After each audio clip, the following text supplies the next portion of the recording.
we know during this time of year, sometimes you got to trim the bush a little bit. Sometimes you got to be careful with the short and curlies. Well, ladies and gentlemen, let me tell you about my friends at Manscaped.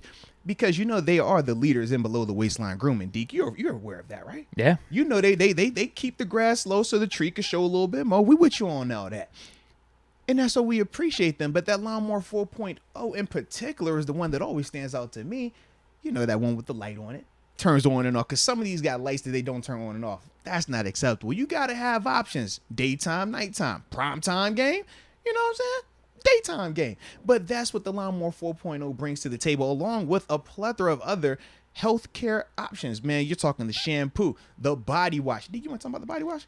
Yeah, I've been using it ever since Manscaped sent over the care package. The body wash, the shampoo, got me smelling good, feeling fresh. I personally, you coming here daily, I'm like, yo, Deke, you smell really nice, bro. Thanks. I wanted to hug you the other day. I just didn't want to make it awkward. But that's what you bring to the table, man. That's what Manscaped brings to the table, the body spray, too.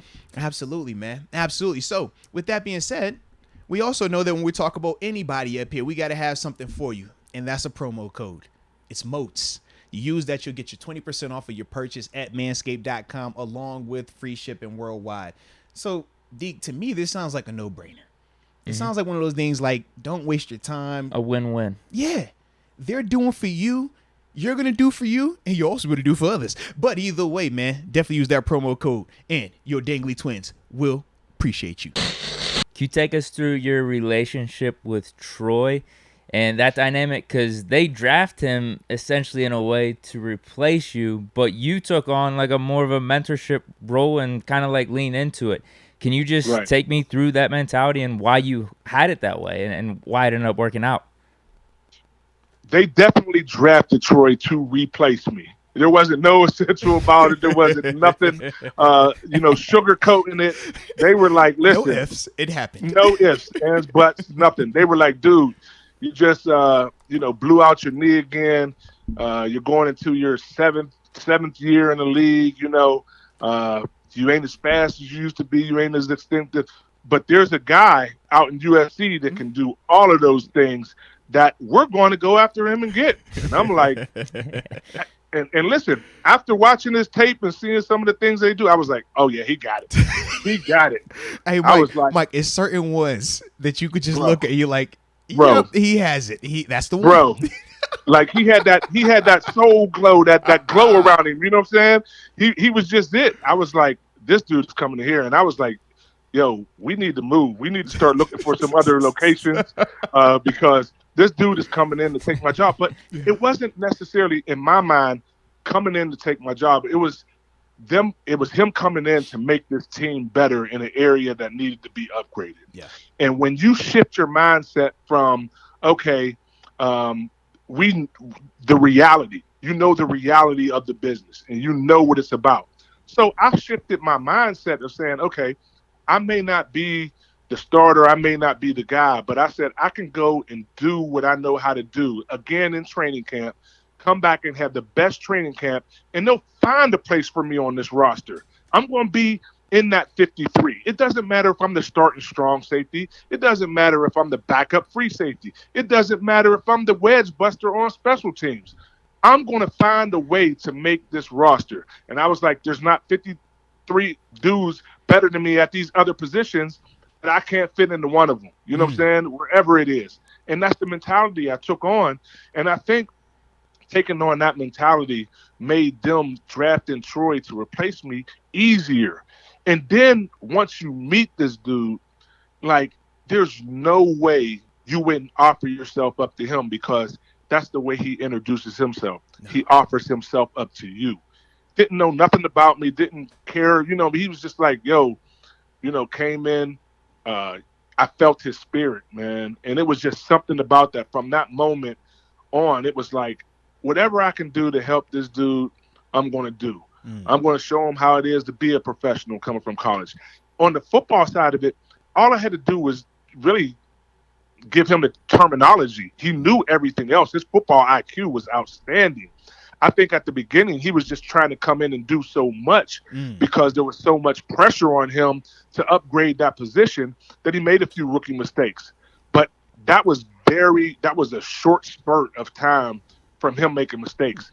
Once he got into it and understood what we were trying to do and what they were asking of him, there was no stopping that.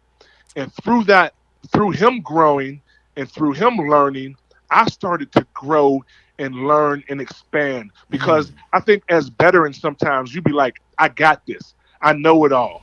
You know what I mean? And you kind of cap yourself off. Yeah.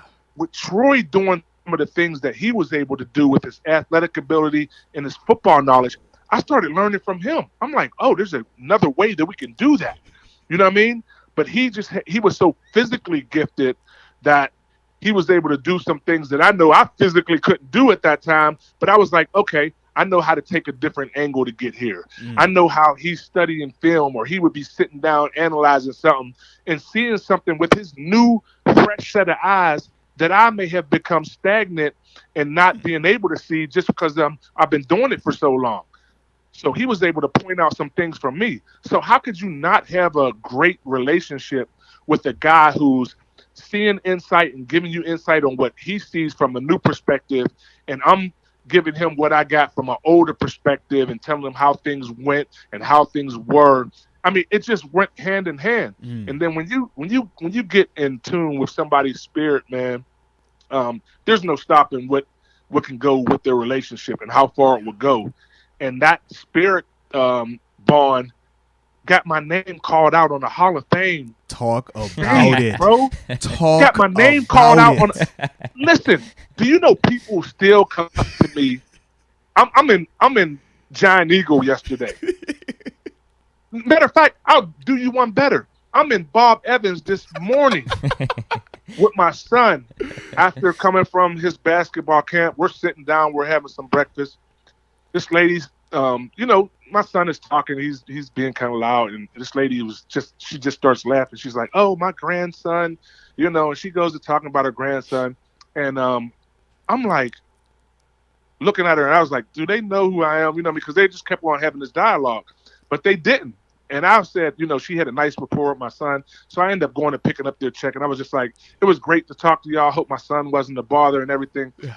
And then her husband comes up, and he's like, "You're a ball player," and I'm just like, and as he's talking, and he's telling me, they're fans or whatever, and then this guy overhears it. He comes up and he said, "Man, listen, how did it feel to have your name called out in Canton at the Hall of Fame?" He said, "It gave me chills just from knowing that you're from Pittsburgh and, that Troy called you out." And I said, "That feeling that you got, I still have till this day." I mean, till this day, to know that my name was called out on stage by one of my teammates, by one of my brothers, man, it's like I went into the Hall of Fame with him. You know what I'm saying? And I feel like that because that's going to be one of the most that's forever. Absolutely. Plays speeches over and over again. And every time, a class goes in and the Pittsburgh Steelers goes in, they're going to think about that. And my name is going to be brought up. He kept my name relevant for years in the most coveted place for the NFL players to go. So, I mean, when you talk about can't put some things into work, and this is how I know I've been blessed infinitely, because I'm 14, 15 years out the league, and I'm still, I still have a presence in who I was to my teammates. And that's what it's all about, man. If you can leave a lasting legacy, on your teammates, on, the franchise you played for, that makes everything come full circle, man. I mean, the wins were great. Money was great. All of that's great. But when you can leave an impact from your legacy with your teammates on the highest stage, man, I mean, I don't even know if I'm worthy for that, but obviously he felt I was, man, and I'm just truly grateful for that dude. No, man, that is awesome, man. And Troy, of course, a awesome human, man, an awesome spirit, man. No, that is awesome right there. Love to hear that.